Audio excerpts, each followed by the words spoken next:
This is a quick vid. My car's a Ford 500, and the low beam light went out. Doesn't work, so I had to replace the bulb. And the bulb was number is 9006. It was about $20 at like AutoZone or one of them auto places. And because not only that, the socket was damaged. You can see it there, kind of. Let's see here. The socket got damaged. They call this a pigtail. It's a 2-wire for the old 2005. It's an incandescent bulb too. It's not LED. I guess you can get LED, maybe, but you'll have to see about that yourself.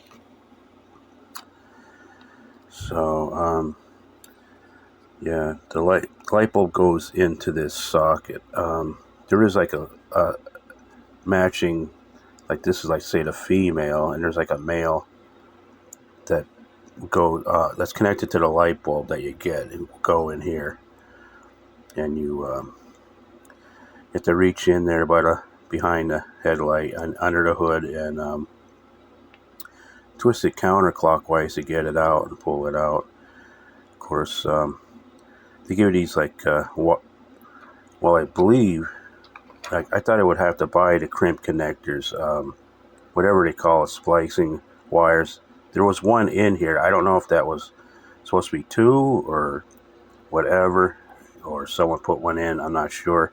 But check when you buy it that the connector, the pigtail connector, the 365 Duralast, was about $10. So, and it fit anyway. And to get the light bulb out, so you have to take it out for some reason. You press down on this here, then pull on the housing of the light bulb, and it might be a little hard, to do, but it can be done. Once you snap it in, it should be good to go, the new one. So you'll have to cut the wires and strip them or melt it off if you have nothing, and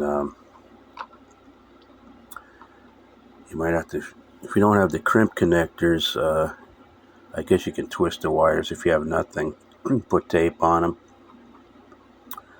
And even if you do crimp them, it's best to put tape on it anyway, that section. So, and that's about it. Okay, thank you.